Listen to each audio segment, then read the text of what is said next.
Well, last week we met simple, sloth, and presumption.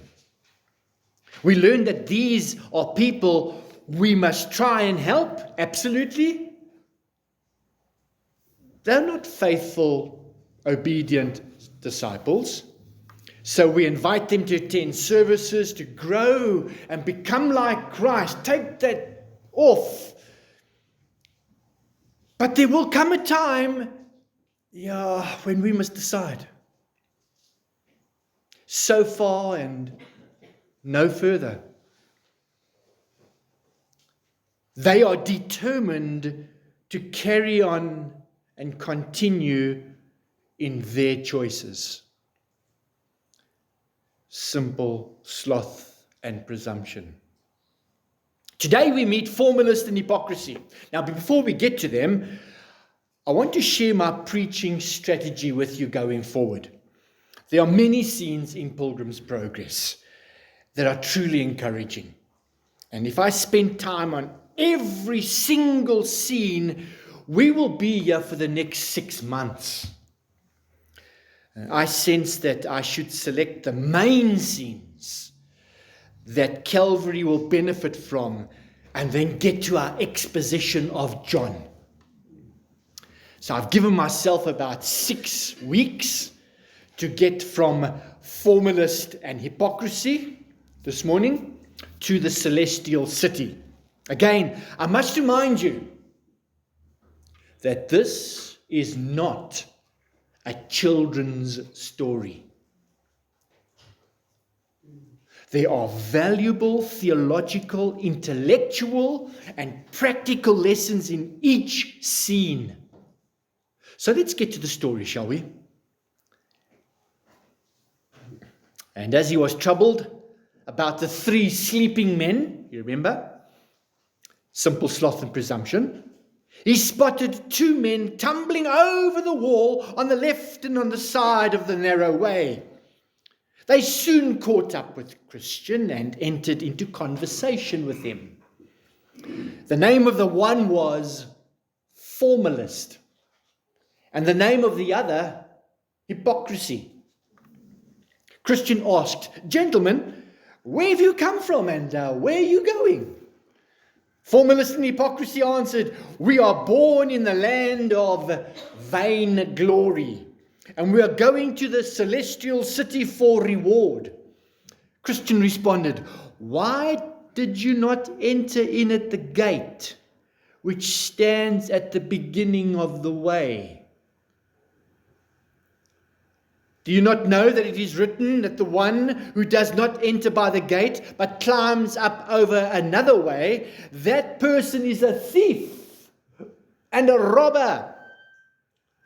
Formalist and Hypocrisy replied, "To journey to the gate for entrance was considered too far away by all our countrymen.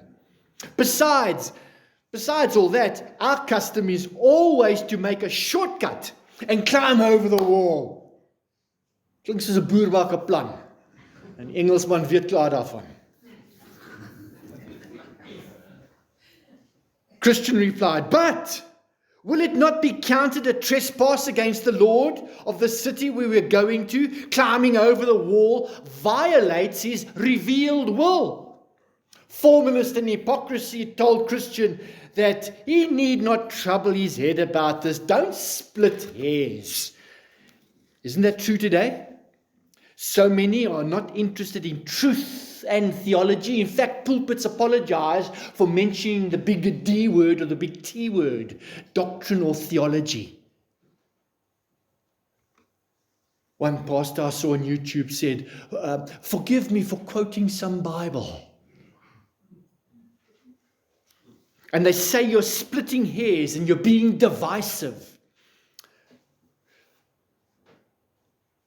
Go back to the story. But for they have a tradition for what they were doing. And if need be, they could produce witnesses to this tradition, showing that this tradition has been done for thousands of years. So we just jump over the wall. But Christian said, "Will your practice stand a trial at law?" they told him that their tradition, being more than 1,000 years old, would doubtless be admitted as legal by any impartial judge. And besides, they said, if we get into the way, what does it matter how we got there?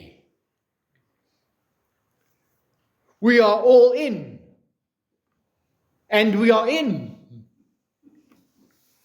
Again, people today are jumping over the wall to get to heaven by any or every means possible, except through the gate. They say it does not matter how you get onto the road and get there. Through Islam, through Judaism, Mormonism, Shunti, traditional ancestors, through legalism, through education, through being moral, being a good person, being a good father, a good mother. Did you know that the Methodist Church today is wrestling with this dual practice of people jumping over the wall, that a Methodist minister can be a minister and a Shangoma? It's public knowledge. Other denominations, like the Three Sister Churches, are wrestling with gay pastors. They all think that they're on the straight and narrow. Hypocrisy said to Christian, you are in the way to the celestial city. You came in at the gate. And we are in the same way, but we came tumbling over the wall, but we are together now on the same way. So how is your condition any better than ours? Die skeef redenasie is dit nie. Christian replied, I walk by the rule of my master, but you walk by the vain working of your imaginations. You are accounted as thieves already by the Lord of the way. Therefore, you will not be found to be true pilgrims at the end of the journey. A fearful realization awaits those folks, and they don't realize it.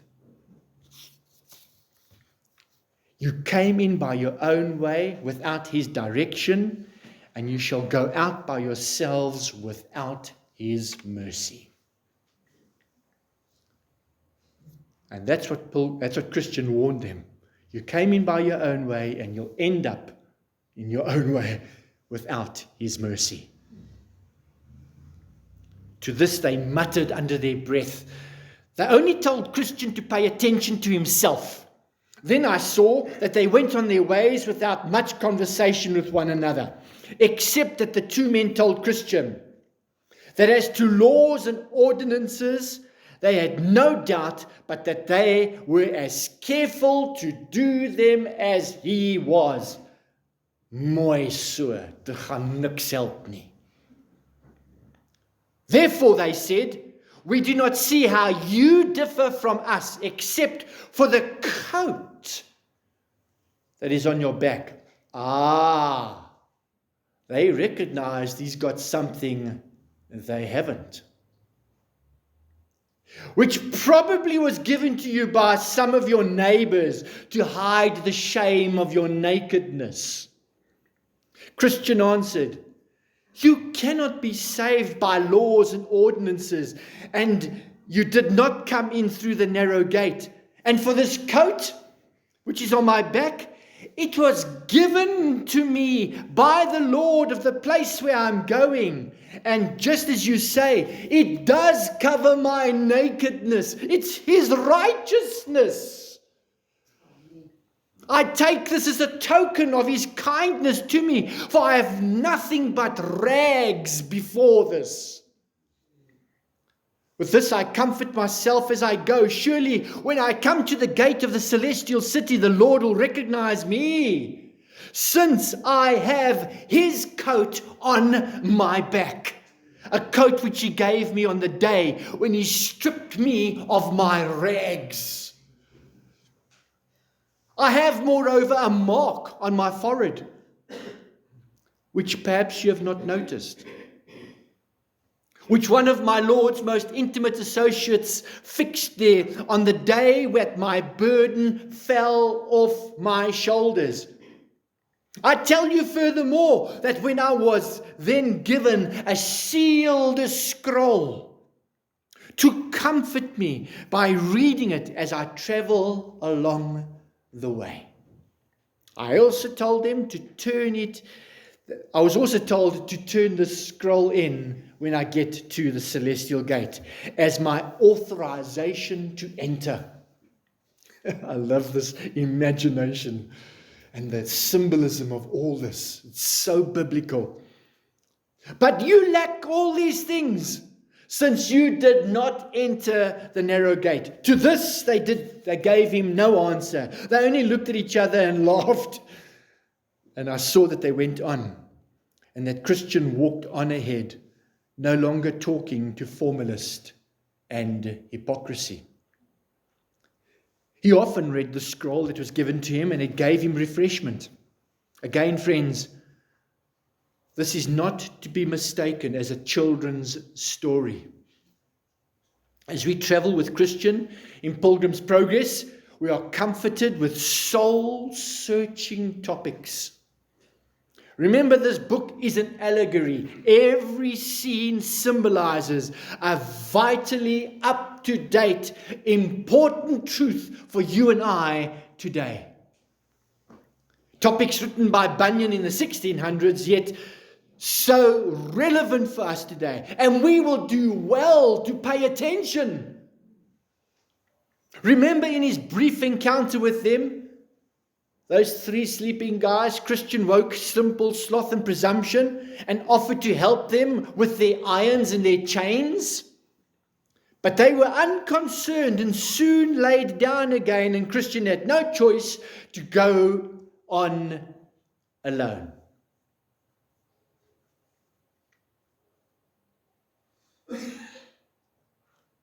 While he was still troubled in his mind by their indifference, he saw before him two other men tumbling over the wall, one on the left and one on the right. And I must encourage you today, brethren, loved ones, make their own mind up, and no matter what you do,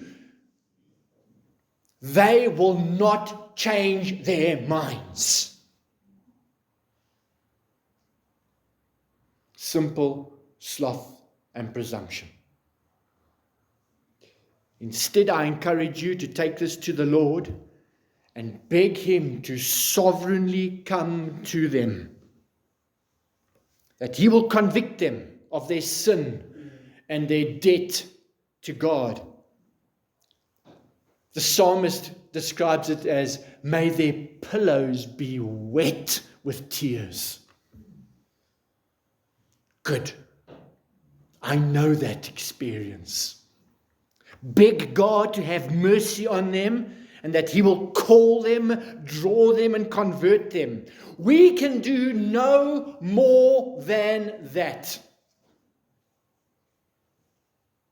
The individuals in the second group are known as formality and hypocrisy. Bunyan tells us that formality and hypocrisy came tumbling over the wall rather than coming through the gate. We're also told that they caught up with Christian rather quickly. Writing about that point, Charles Spurgeon said, it had taken Christian a long time to get where he was on that road. But they who jumped over the wall caught up within a minute or two. Very interesting. None seem to grow so rapidly as those who have no roots and who therefore are not really growing at all. If you can call it growth at all. Spurgeon noted that formality and hypocrisy had come from the town of vainglory. He says that they glory in themselves. and that they think that their hearts are right. They ooze with their naturalness, their openness, their personality. They think this is enough, and therefore a few forms of religion and a basic confession will serve them on that day of judgment. There is, in a sense, these men, they have a personal self-sufficiency. They're very proud of themselves. Look how clever I was. I caught up with Christians so quickly. I didn't have to come through that gate. It's a long, dradige story, so I'll quickly jump over, make a plan, and catch up with them quickly. Pragmatism, and how the church is plagued with pragmatism today. And they claim that they are on their way to Mount Zion, not to offer praise, but to receive the gift for themselves. They were after the prize and not the person. There are many who try the quick and easy route. They are unwilling to do 4 very important things, 4 short things. 1, they were unwilling to receive instruction, admonition, counsel, even rebuke from another Christian. It's a bad sign when someone is unwilling to receive these from another loving Christian. During COVID lockdown, there has been a global digital connection boom in social media access, hasn't it? It has created a wake. You know, when a boat rides in the water and on the side there's a wake, like waves. It has created a wake of unhealthy habits that have emphasized individualism. I know better. I don't need you. This digital race is a worldwide challenge that has infected discipleship philosophy and has promoted this individualism, isolationist type attitude. If we do not challenge, challenge.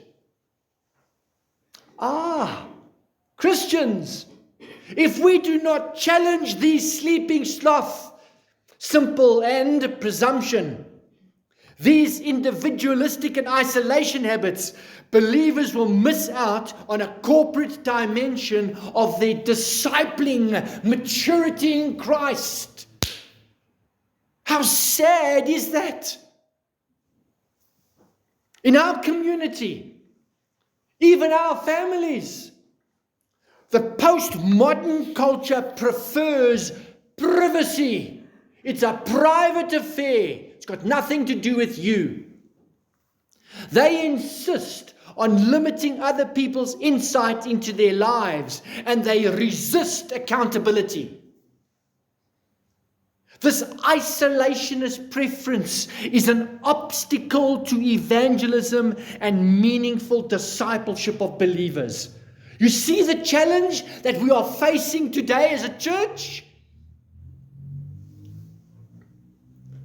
I put it to you that the discipleship in the church today is in crisis. Scholars argue that this digital race and the social media revolution have introduced the first challenge for any discipleship endeavor you might have. We must address the crisis of the heart. Formalist and hypocrisy have a crisis of the heart. And we must tell the truth that their heart's desire is not to be like Christ. They just want the prize. People like formalist and hypocrisy accelerated the long trending separation between personal faith and organized religion. They are not interested in organized religion or in the church or in church membership or accountability. I demand my personal faith. There's a problem with this.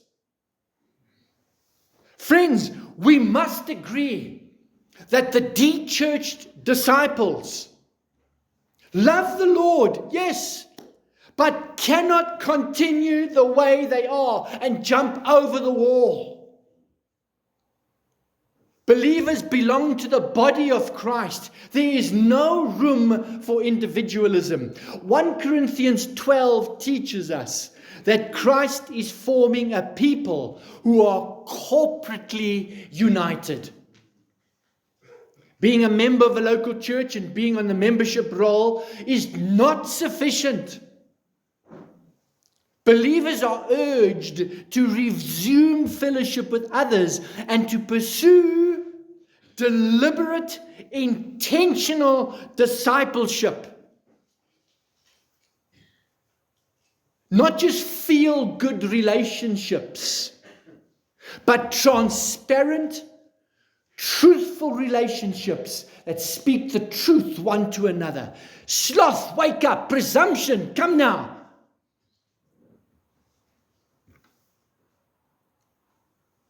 Psalm 141 says, "Let the righteous smite me." Isn't that precious? Let the righteous shake me up. And they should be the desire, and that should be the desire of all the believers. We reprove and lovingly, graciously, patiently rebuke one another, which means we ought to be willing to receive this.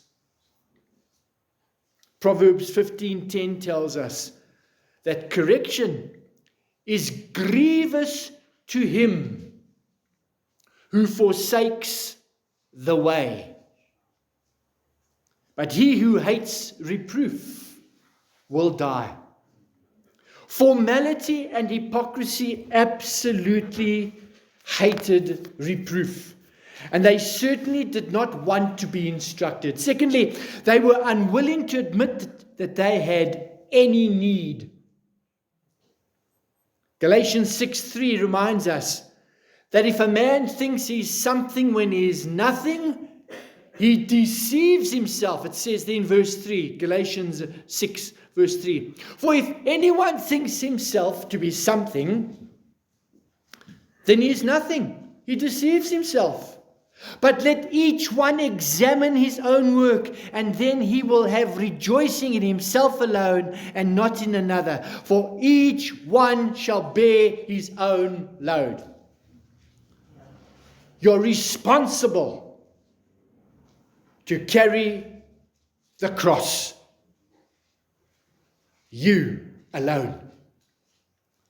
But others are carrying crosses with you, encouraging one another on this way. Well, thirdly, these two were unwilling to examine themselves. So they weren't interested in getting any instruction. They didn't want to examine themselves. But in 2 Corinthians 13:5, we are told to examine ourselves to see if we are really in the faith. It means, are we really on the narrow road? Are you really? Examine yourself. Verse 5 says, examine yourselves as to whether you are in the faith. Test yourselves. Likewise, 2 Peter 1 verse 10. 2 Peter 1 verse 10 exhorts us to make our calling and our election sure. Meaning that we ought to examine ourselves to see if we have the right to call ourselves Christians. Are you wearing his cloak of righteousness? Verse 10, therefore, brethren, be even more diligent than presumption, sloth, and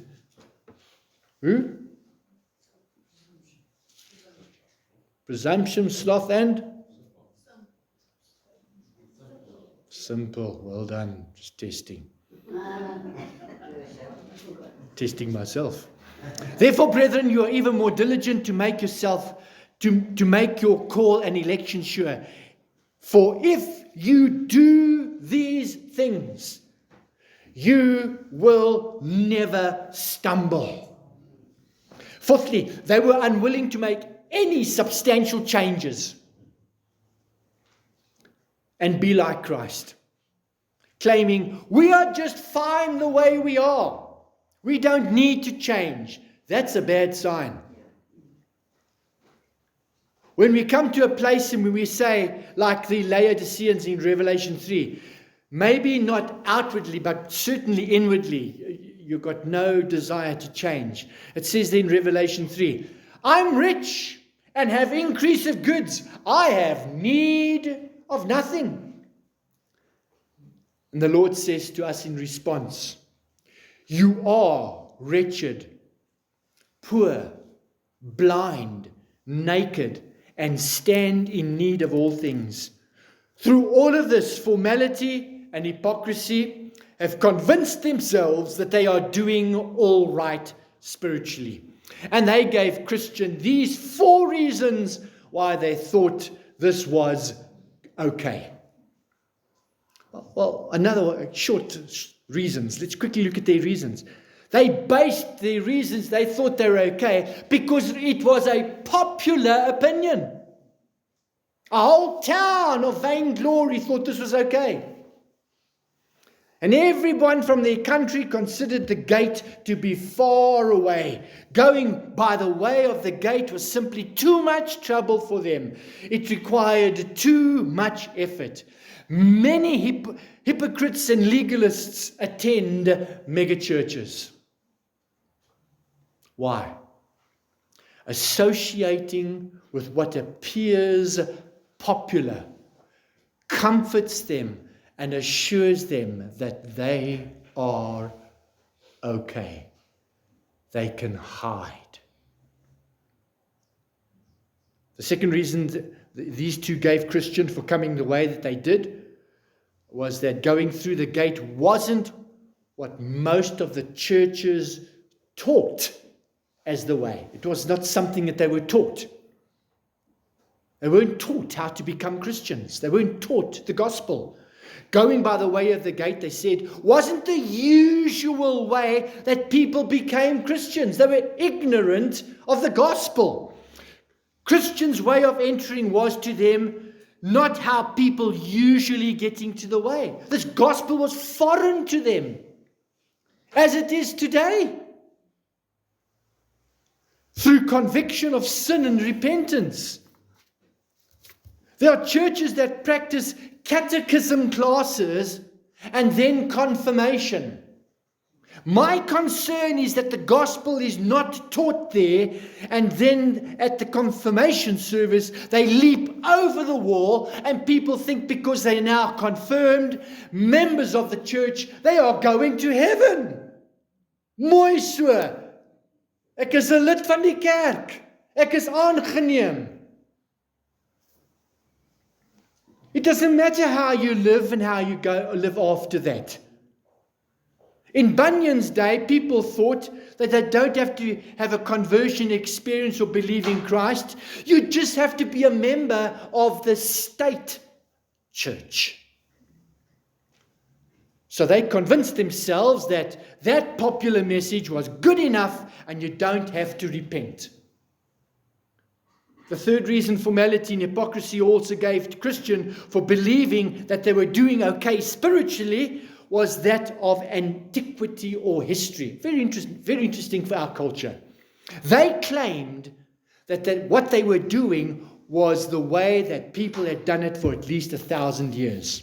In essence, they were saying that for 1,000 years, people had been not humbling themselves or sorrowing over their sins, repenting or believing that their only hope was in the death and the resurrection of Christ, and that their works of righteousness were filthy rags.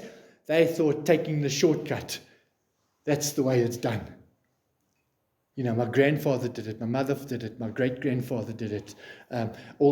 Everybody did it. It's popular. It goes back so many generations. I put it to you that there are many de-churched people in the Moot who believe that they inherit Christianity from their parents and from their grandparents and from their ancestors. Fourthly, formality and hypocrisy told Christian that they were okay because they didn't think it was important to know how to become a believer. They could not give an account of the gospel. They could not describe it simply and how it lives in them. There was no aroma of the gospel in their lives. What was more important to them is that you live a moral life. Be a good person. Look like the picture. They thought the difference between them and others who came by the way of the narrow gate was really insignificant. And because of that, they thought there was no difference between them and a real, authentic Christian. Now, who do formality and hypocrisy represent? Formality represents religious performers. Those who are outwardly religious. They faithfully go through the motions of numerous religious activities, read their Bibles faithfully, say their prayers, go to church, they give, they serve, and even regularly have family devotions. But they go through the motions of religion in a mechanical, formalistic way. And Bunyan says of this man that he is